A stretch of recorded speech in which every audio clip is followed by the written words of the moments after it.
Day 16లో ఈరోజు మనం ఏం చేద్దామంటే ఎల్సిఎం అండ్ హెచ్సిఎఫ్ పైన ఈ మధ్య కాలంలో అంటే 2024లో వచ్చిన క్వశ్చన్స్ని ఒకసారి రివ్యూ చేద్దాం. అన్ని క్వశ్చన్స్ కూడా ఎల్సిఎం అండ్ హెచ్సిఎఫ్ పైన ఉంటుంది అండ్ 2024లో అడిగిన క్వశ్చన్సే కాబట్టి చాలా చాలా ఇంపార్టెంట్ కాబట్టి ఒక్కో క్వశ్చన్ కూడా స్కిప్ చేయకుండా పూర్తిగా చూడండి. ఓకేనా? మరి ఏమాత్రం టైం వేస్ట్ చేయకుండా క్లాస్ స్టార్ట్ చేద్దామా?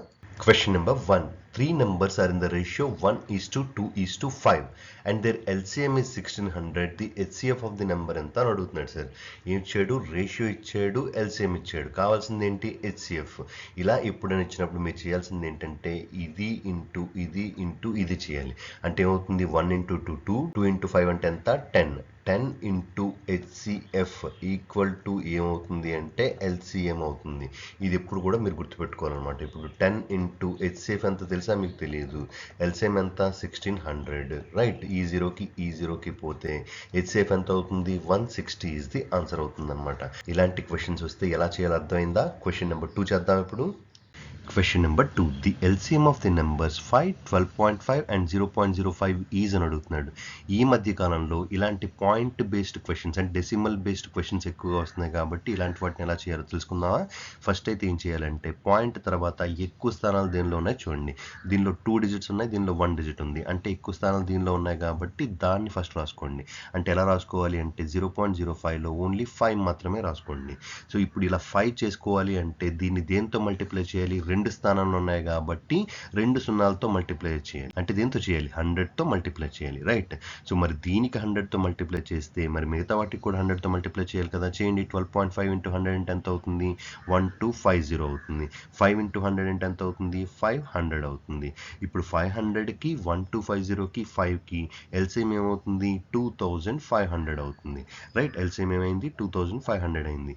ఇప్పుడు ఇక్కడ ఏదైతే ఎల్సిఎం వచ్చిందో దాన్ని ఏం చేయాలి అంటే ఇక్కడ ఇంటూ 100 చేసాం కాబట్టి ఇప్పుడు ఇక్కడ ఏం చేయాలి? డివైడ్ బై 100 చేయాలి. 100కి 2 సున్నాలకి పోతే 25 ఈజ్ ది కరెక్ట్ ఆన్సర్ అవుతుంది. అర్థమైందా? ఇక్కడ ఫస్ట్ 100తో మల్టిప్లై చేసాం కాబట్టి ఇక్కడ 100తో డివైడ్ చేసాం. ఇక్కడ 1000తో మల్టిప్లై చేస్తే 1000తో డివైడ్ చేయాలి. ఎలా చేయాలి అర్థమైందా? ఇప్పుడు నెక్స్ట్ క్వశ్చన్ చేద్దామా? Question number 3. The traffic lights at 3 different crossings turn red after every 30 seconds, 45 seconds and 60 seconds respectively. If they all turn red simultaneously at 8:30 am, then at what time will they again turn red simultaneously అంటున్నాడు. ఏం లేదు sir, ఏమున్నాయంట? 3 వేరు కూడళ్ళ వద్ద traffic లైట్లు ఉన్నాయంట. ఎన్నున్నాయి? 3 వేరు traffic లైట్లు ఉన్నాయి. ఒకదాని ఫ్రీక్వెన్సీ ఏంటంటే ప్రతి 30 సెకండ్లకి రెడ్ పడుతుంది, ఇంకొకటి 40 సెకండ్లకి రెడ్ పడుతుంది, ఇంకొకటి 60 సెకండ్లకి రెడ్ పడుతుంది. కానీ ఒక పాయింట్ ఉంటుంది కదా, ఒక పాయింట్ దగ్గర ఏమవుతుంది? 3 కూడా రెడ్ అవుతాయి. ఆ 3 కూడా రెడ్ అయ్యే ఫస్ట్ పాయింట్ ఏమని చెప్పాడంటే 8:30 అని చెప్పాడు అనమాట. ఉదయం 8 గంటలకి 8:30 అని చెప్పాడు. అయితే తర్వాత మళ్ళీ ఏ సమయంలో అవి ఏకకాలంలో ఎరుపు రంగులోకి మారుతాయో కావాలంట. అంటే ఒకే టైంలో మళ్ళీ 3 కూడా ఎప్పుడు రెడ్గా మారుతాయో ఫైండ్ అవుట్ చేయాలంట. ఫైండ్ అవుట్ చేయాలంటే మనం చేయాల్సింది ఎల్సిఎమ్మా హెచ్సిఎఫ్ఆ? చూడండి, 30కి 45కి అండ్ 60కి మనం ఏం ఫైండ్ అవుట్ చేయాలి? 3 కూడా ఏకకాలంలో ఎరుపు రంగులోకి మారాలి అంటే మీనింగ్ ఏంటి? 30కి 45కి 60కి మనం ఫైండ్ అవుట్ చేయాల్సింది ఏంటి అంటే ఎల్సిఎం. 3 ఎప్పుడు ఎక్కడ కలుసుకుంటాయి అని అడిగితే మనం చేయాల్సింది ఏంటి సార్? ఎల్సిఎం. సో 30కి 45కి 60కి ఎల్సిఎం ఏమవుతుంది? 180 అవుతుంది. 180 అవుతుందని అంత ఫాస్ట్గా ఎలా చెప్పారు అంటే ఎల్సిఎం ట్రిక్ యూజ్ చేసి. చూడండి, ఎల్సిఎం ట్రిక్లో ఏమనుకుంటాం అంటే అన్నింటికంటే పెద్ద నెంబర్ ఏది ఉందో దాన్నే ఎల్సిఎం అనుకుంటాం. ఆ నెంబర్ని మిగతా నెంబర్స్ కట్ చేస్తున్నాయా లేదా చెక్ చేస్తాం. అంటే ఖచ్చితంగా డివైడ్ చేస్తున్నా లేదా చెక్ చేస్తాం. 60ని 30 డివైడ్ చేయగలదు కానీ 45 డివైడ్ చేయలేదు కాబట్టి 60 ఎల్సిఎం కాదు. 60 ఎల్సిఎం కాకపోతే 60 2s 120 ఎల్సిఎం అవ్వగలదా చూస్తాం. 34s 120 కానీ 45తో 120 కట్ అవ్వదు కాబట్టి 60 2s 120 కూడా ఎల్సిఎం కాదు. మరి 63s 180 అవుతుందా లేదా చెక్ చేయండి. 36s 180, 45 4s 180, 63s 180 అన్ని కూడా కట్ చేయగలుగుతున్నాయి కాబట్టి 180 అనేది ఎల్సిఎం అవుతుంది అనమాట. ఓకే, 180 ఏంటిది? సెకండ్స్. 180 సెకండ్స్. మరి 180 సెకండ్స్ అంటే మినిట్స్లోకి మార్చుకుంటే ఎంత అవుతుంది? 60 × 3గా రాసుకోవచ్చా? 60 సెకండ్స్ అంటే 1 మినిట్ కదా. అలాంటి 1 మినిట్లు ఎన్ని ఉన్నాయి? 3 ఉన్నాయి కాబట్టి 3 మినిట్స్ అనేవి మనం యాడ్ చేయాలన్నమాట. అంటే 8:30 + 3 అంటే ఆన్సర్ ఏమవుతుంది? 8:33 AM అనేది మన ఆన్సర్ అవుతుంది. ఎలా చేయాలో అర్థమైందా? నెక్స్ట్ క్వశ్చన్ చేద్దాం ఇప్పుడు. Question number 4. The highest common factor of any 2 distinct prime numbers is అంటున్నాడు. హెచ్సిఎఫ్ కనుక్కోవాలండి సార్. దేనికి హెచ్సిఎఫ్ కనుక్కోవాలి? హెచ్సిఎఫ్ దేనికి కనుక్కోవాలంటే 2 డిస్టింక్ట్ ప్రైమ్ నెంబర్ అంట. డిస్టింక్ట్ ప్రైమ్ నెంబర్ అంటే మీనింగ్ ఏంటి? సే ఫర్ ఎగ్జాంపుల్ 5 అనేది ప్రైమ్ నెంబర్, రైట్? మళ్ళీ ఇంకో ప్రైమ్ నెంబర్ చెప్పండి, 7 అనేది ప్రైమ్ నెంబర్. ఇది ఏంటివి? ప్రైమ్ నెంబర్స్ అండ్ డిస్టింక్ట్ అంటే మీనింగ్ ఏంటంటే వేర్వేరుగా ఉండాలన్నమాట, రైట్? సో ఇలాంటప్పుడు హైయెస్ట్ కామన్ ఫ్యాక్టర్ ఏమవుతుంది అని అడుగుతున్నాడు సార్. ఎప్పుడైనా సరే డిస్టింక్ట్ ప్రైమ్ నెంబర్స్ యొక్క హెచ్సిఎఫ్ ఏమవుతుంది అంటే 1 అవుతుంది. 1 అవుతుందని గుర్తుపెట్టుకోవాలి, గుర్తుపెట్టేసుకోవాలి. ఓకే, నెక్స్ట్ క్వశ్చన్ చూద్దాం ఇప్పుడు. క్వశ్చన్ నెంబర్ 4A చూడండి. క్వశ్చన్ నెంబర్ 4 మరి చిన్నగా ఉంది కదా, అందుకే 4A అనేది యాడ్ చేస్తున్నా. 2 pieces of cloth measures 96 meters and 144 meters in length. What is the maximum length of cloth that can be cut equally from both pieces without any remainder అంటున్నాడు. Cut అంటే ఏంటంటే చిన్నగా చేయడం, అంతేనా? సో చిన్నగా చేసినప్పుడు ఎప్పుడు కూడా మనం చేయాల్సింది ఏంటి? హెచ్సిఎఫ్. పెద్దదైతే ఎల్సిఎం, చిన్నదైతే హెచ్సిఎఫ్. ఎప్పుడు కూడా ఇది గుర్తుపెట్టుకోండి. ఇప్పుడు మనకేం కావాలి? 96కి 144కి ఎల్సిఎం కావాలి. ఈ రెండింటి మధ్య డిఫరెన్స్ ఎంత? 48. 96ని 48 డివైడ్ చేయగలదా? 48 2s 96 కాబట్టి డివైడ్ చేయగలదు. 96ని అయితే డివైడ్ చేసింది. మరి 144ని 48 డివైడ్ చేయగలదా? 48 3s 144 కదా. సో 48 144ని కూడా డివైడ్ చేసింది కాబట్టి హెచ్సిఎఫ్ ఏమవుతుందంటే 48 అవుతుంది. సో ఆన్సర్ కూడా ఏమవుతుంది? 48 మీటర్సే అవుతుంది. ఇలాంటి క్వశ్చన్స్ ఇచ్చినప్పుడు ఇలా చేయాలన్నమాట. కట్ అంటే చిన్నగా చేస్తే హెచ్సిఎఫ్ సార్, పెద్దగా చేస్తే ఎల్సిఎం సార్. ఓకేనా? అర్థమైందా? నెక్స్ట్ క్వశ్చన్ చేద్దాం. Question number 5. The HCF of 45, 78 and 117 is అని అడుగుతున్నాడు సార్. కావాల్సింది ఏంటి? Highest common factor. ఎప్పుడైనా హెచ్సిఎఫ్ కావాలంటే మీరు చేయాల్సింది ఏంటంటే డిఫరెన్స్, అది కూడా చిన్న డిఫరెన్స్ ఎక్కడ ఉంటే అది సరిపోతుంది అనమాట. సో 45కి 78కి డిఫరెన్స్ ఎంత? 33. ఇది చూడండి, ఇది ఖచ్చితంగా 33 కంటే ఎక్కువే ఉంటుంది. ఎందుకంటే ఇది ఒక 17, ఇక్కడ ఒక 22, అంటే 22 + 17 అంటే ఖచ్చితంగా 33 కంటే ఎక్కువ ఉంటుంది కదా. డిఫరెన్స్లో ఏది తక్కువ ఉంటే అది మనకు సరిపోతుంది అనమాట. ఓకే, మనం ఏమనుకుంటాం అంటే ఇక్కడ ఏదైతే నెంబర్ వచ్చిందో అదే హెచ్సిఎఫ్ అని అనుకుంటాం. కానీ ఎప్పుడు అనుకుంటాం? ఈ 33 వీటన్నిటిని కూడా డివైడ్ చేయగలిగితే అప్పుడు అనుకుంటాం. కానీ 45ని డివైడ్ చేయలేదు, మిగతా వాటిని డివైడ్ చేయగలదా?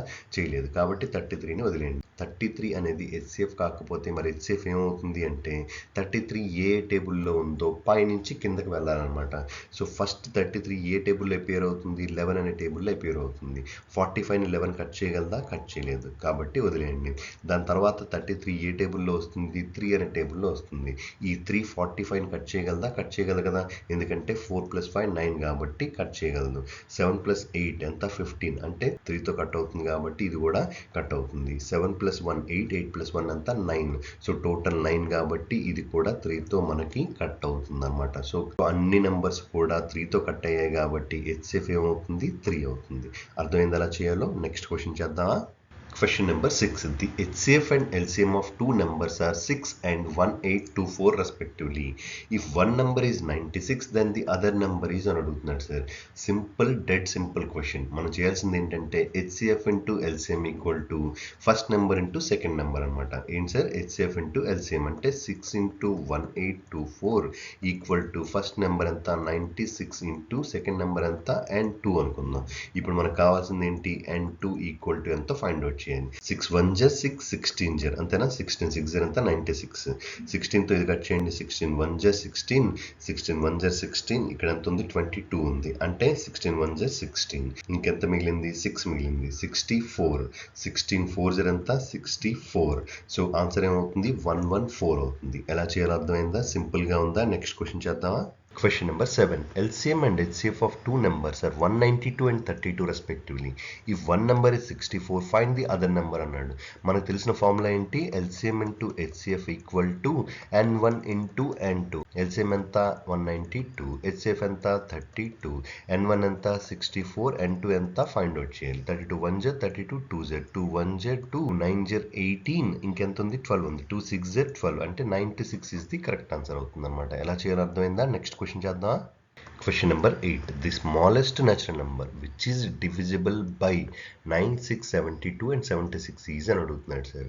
సో ఏమవ్వాలి? వీటన్నింటితో కూడా భాగింపబడాలి అండ్ చిన్నగా ఉండాలి. అంటే ఏమడుగుతున్నట్టు? లీస్ట్ కామన్ మల్టిప్లయర్ ఎల్సిఎం ఏది అని అడుగుతున్నాడు అనమాట. ఎల్సిఎంఏ కదా సార్, అన్నింటికంటే చిన్నగా ఉంటుంది అండ్ అన్నింటితో కూడా డివైడ్ అవుతుంది. సో ఎల్సిఎం ఎంత ఫైండ్ అవుట్ చేయాలి అంటే ఫస్ట్ అయితే మీరు ఏం చేస్తారంటే 9 6 72కి ఎల్సిఎం తీసేయండి. ఎంత అవుతుంది? 72 అన్నింటికంటే పెద్దది కాబట్టి 72 అనేది ఎల్సిఎం అవుతుందని అనుకుందాం. 9 8 72, 6 12 72, 72 1 72 అంటే 72 అన్నింటినీ కట్ చేసింది కాబట్టి ఈ మూడింటికి ఎల్సిఎం అంతా 72. ఇప్పుడు 72కి 76కి ఎల్సిఎం ఫైండ్ అవుట్ చేస్తే సరిపోతుంది. ఈ రెండింటిలో ఏదైనా కామన్ గా ఉందా? 4 కామన్ గా ఉంది. సో 4 18 72, 4 19 76. మనం ఎప్పుడు కూడా ఎల్సిఎం లో ఏదైతే కామన్ గా ఉంటుందో దాన్ని ఒక్కసారి తీసుకుంటాం కాబట్టి ఒక 4ని కట్ చేసేయండి. ఇప్పుడు 4 into 18 into 19 చేయండి, ఆన్సర్ అనేది వచ్చేస్తుంది. 18 4 అంతా 72 into 19 చేయండి. 19 2 38, 19 7 అంతా 133. 133 + 3 అంటే ఎంత అవుతుంది? 136 అవుతుంది. సో ఆన్సర్ ఏంటి? 1368. ఎలా చేయాలో అర్థమైందా? నెక్స్ట్ క్వశ్చన్ చేద్దాం ఇప్పుడు. Question number 9. Two numbers are in the ratio 3:2. Their LCM and HCF are 24 and 4 respectively. The greater of the two numbers is, ఏం కావాలి వాడికి? గ్రేటర్ అంటే ఏంటి? హైయెస్ట్ నెంబర్ ఏదో కావాలి.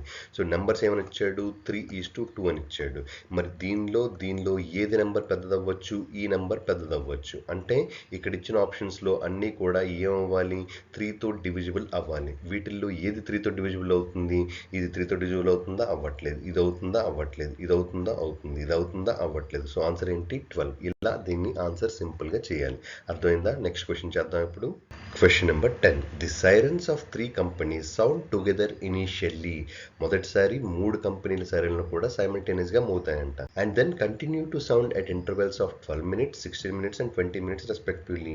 ఒకటి 12 నిమిషాల్లో, ఇంకోటి 16 నిమిషాల్లో, తర్వాత 20 నిమిషాల్లో అలా సైరన్లు మోగుతూ ఉంటాయన్నమాట. Over a period of 16 hours 12 minutes from the time they first sound together, how many times will they sound simultaneously అంటున్నాడు. అంటే మొదటిసారి మోగిన తర్వాత 16 గంటల 12 నిమిషాల్లో ఎన్నిసార్లు 3 కూడా సైమల్టేనియస్ గా మోగుతాయి అని అడుగుతున్నాడు సార్. సో ఫస్ట్ అయితే ఫైండ్ అవుట్ చేయాల్సింది ఏంటి?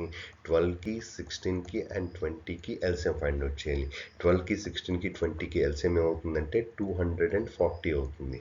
ఎల్సిఎం అవుతుంది 240 అవుతుంది. 240 అంటే మీనింగ్ ఏంటి? 240 ఏంటి? మినిట్స్. 240 మినిట్స్ అంటే 60 మినిట్స్ అంటే 1 hour. 60 మినిట్స్ అంటే ఏంటి? 1 hour. సో 60తో డివైడ్ చేయండి. 6 0 0, 6 4 0 అంతా 24. అంటే 4 అనేది ఏంటి? అవర్స్ అవుతుంది అనమాట. సో 4 అవర్స్కి ఒక్కసారి 3 కూడా ఏమవుతాయి? సైమల్టేనియస్ గా రింగ్ అవుతాయి. మరి 16 hours 12 minutesలో ఎన్ని 4 hours ఉన్నాయి? 4 hours ఉన్నాయి కాబట్టి ఆన్సర్ ఏమవుతుంది? 4 times అవుతుంది. అర్థమైందా? సే ఫర్ ఎగ్జాంపుల్ 8 గంటలకి ఫస్ట్ మోగాయి అనుకుందాం సార్. తర్వాత మళ్ళీ ఎప్పుడు మోగుతుంది? 4 గంటల తర్వాత మోగుతుంది. మళ్ళీ ఎప్పుడు మోగుతుంది? మళ్ళీ 4 గంటల తర్వాత 3 కూడా కలిసి మోగుతాయి. సో ఇలా ఎన్నిసార్లు అవుతాయి? 4 సార్లు అవుతాయి అనమాట. ఎందుకు 4 సార్లు అవుతాయి? ఎందుకంటే వాడు ఏం చెప్పాడు? 16 గంటల 12 నిమిషాలు అని చెప్పాడు కదా.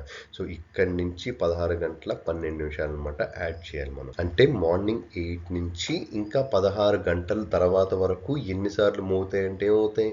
ఇన్నిసార్లే కదా అవుతాయి. 4 4 16 కాబట్టి 4 times అనేది ఆన్సర్ అవుతుంది అనమాట. అర్థమైంది ఎలా చేయాలో?